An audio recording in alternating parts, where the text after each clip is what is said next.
Children, today I am going to explain mainframes, is the topic of lesson 1. These are powerful computer. Mainframes computers are the powerful computers that are used by large organizations and armed forces. Large organizations and armed forces to perform large tasks and manage a huge amount of transactions.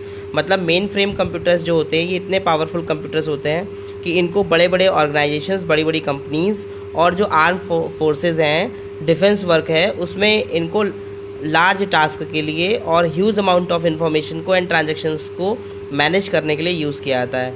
For example हमारे पास एक bank है, तो bank में बहुत सारे transactions होते हैं, thousands of customers इनके होते हैं जो रिक्वेस्ट करते हैं, तो that will be managed by mainframe computer.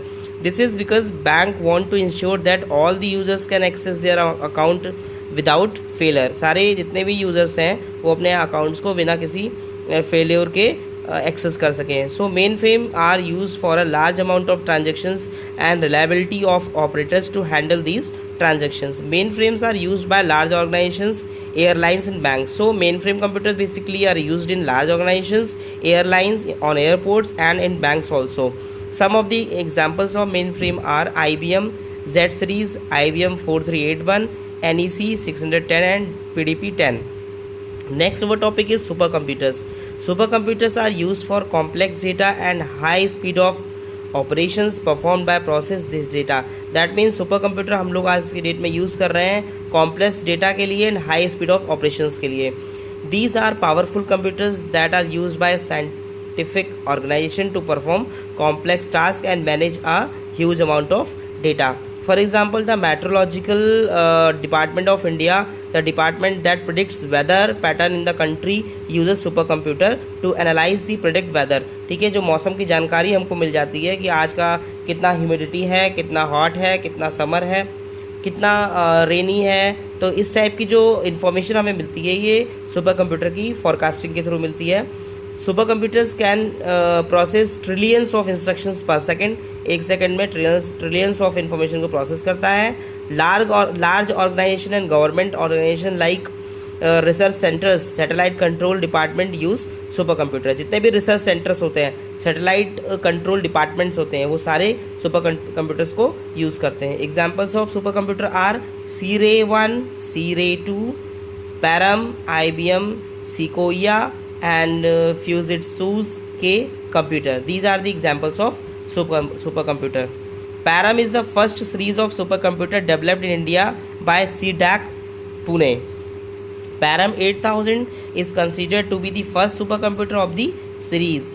Param Kanchenjunga is the largest supercomputer of this series.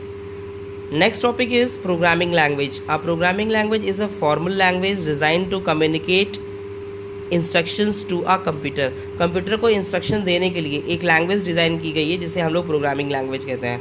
What is programming language? Programming language is a formal language design to communicate instructions to a computer. ठीक है, हमें जब computer को instructions देने होते हैं, उसके साथ कम्युनिकेट करना होता है, तो कम्युनिकेट करने के लिए हम प्रोग्रामिंग लैंग्वेज का यूज़ करते हैं. Over the years many programming languages have evolved in a big way. ठीक है, सालों साल में हर साल नई से नई प्रोग्रामिंग लैंग्वेज डेवलप हो रही है.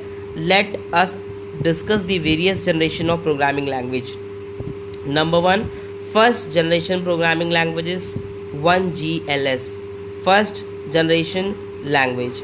First generation programming language use a binary code that consist of strings of only 0 and 1.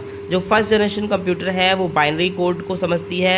Binary code का मतलब 0 and 1 to give instructions to the computer. This language is also known as machine language. First generation language जो है वो आपकी binary code है.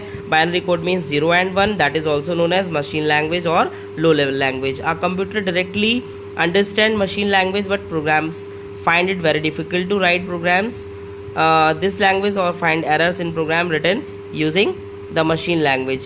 Machine language programs are executed very fast and utilize very less memory. machine language में जो भी programme लिखे जाते हैं वो बहुत जल्दी एग्जीक्यूट होते हैं और कम मेमोरी को यूज़ करते हैं. Programs written for a machine may or may not run on another machine since the design of computer is different for each computer. इस फर्स्ट जनरेशन से बनाए हुए जितने भी प्रोग्राम्स थे वो किसी का मशीन पे चलते थे, किसी पे नहीं चलते थे, ठीक है। इसलिए हमें थोड़ा सा अपनी लैंग्वेज को मॉडिफाई किया और मॉडिफाई करने के बाद सेकंड जनरेशन प्रोग्रामिंग लैंग्वेज आई जिसे हमने 2GLS कहा। Second generation programming language was very short word और command to give instructions to the computer. Second generation का प्रोग्रामिंग लैंग्वेज जब आई तो वो बहुत शॉर्ट कमांड वाली लैंग्वेज थी, यानी शॉर्ट कमांड में हम कंप्यूटर को इंस्ट्रक्शंस देते थे। These commands are called mnemonic codes, उन्हें हम लोगों ने निमोनिक कोड नाम दे दिया। This done to simplify the complexity of programming language, ठीक है, प्रोग्रामिंग लैंग्वेज की कठिनाई को कम करने के लिए हमने ऐसा किया। These languages are also known as low level programming language and assembly language. पहले हम मशीन लैंग्वेज और लो लेवल लैंग्वेज चाहते थे, सेकंड जनरेशन में जो लैंग्वेज आई उसे हम लोगों ने असेंबली लैंग्वेज का नाम दे दिया। Assembly language is also machine dependent, thus the program written for one computer may not run on the another computer. ये भी मशीन बेस्ड लैंग्वेज थी, इसलिए अगर हमने एक कंप्यूटर पर प्रोग्राम बनाया है तो that will not run on the another computer. So assembly language was easier than machine language, but it is easier than the machine language that was the first generation language, उससे ये easy थी, ठीक है। assembly language was easier than machine language since it was comparatively easier to work with codes, तो codes पे work करना इसमें सरल था। उसके बाद में आती है third generation programming language 3GLS। Third generation programming language also refer to a high level language. Third generation programming language को हमने हाई लेवल लैंग्वेज का नाम दिया है। That is very portable and machine independent language. ये machine independent language थी। इसका मतलब है कि हम अगर इसको किसी भी कंप्यूटर पे क्रिएट करें तो ये किसी भी कंप्यूटर पे रन कर सकती है, किसी अदर कंप्यूटर पे भी इसको हम रन कर सकते हैं। Using these languages a program written on one computer can also be used on another computer. Okay, since 3GLS were simple, user friendly and machine independent, many programmers started writing programs using these languages. Fortran, Pascal, C and Basic are example of third generation programming languages. Now next is fourth generation programming language 4GLS.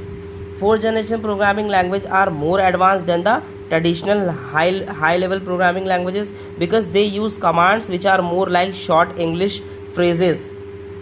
Fourth generation की जो computer की language है ये पीछे की जितनी भी है 3, 2 और 1 इनसे काफ़ी ज़्यादा कन्वीनियंट है, बिकॉज इसमें जो हम कमांड यूज़ कर रहे हैं वो हम लोग इंग्लिश के कुछ फ्रेजेस हैं उनका यूज़ करके कर रहे हैं। And the programmer focuses on the complexity of the program rather than the complexity of the programming language. These programming languages are called very high level languages. तो इस तरीके की प्रोग्रामिंग लैंग्वेज है जो हमारे लिए बहुत ईजी है, इसको हाई लेवल लैंग्वेज कहा गया है। They generally incorporate graphical development environment. Some example of fourth generation, यानी ग्राफिकल डेवलपमेंट इन्वायरमेंट मतलब हम लोग अब इस लैंग्वेज का यूज़ करके ग्राफिक्स भी क्रिएट कर सकते हैं, कार्टून्स भी क्रिएट कर सकते हैं, ऑब्जेक्ट्स को भी क्रिएट कर सकते हैं, इसलिए इसको ग्राफिकल डेवलपमेंट इन्वायरमेंट कहा गया है। इस फोर्थ जनरेशन की प्रोग्रामिंग लैंग्वेज के कुछ एग्जांपल्स है जैसे कि structure query language SQL and visual basic and Java. These are the examples of fourth generation computer. Thank you.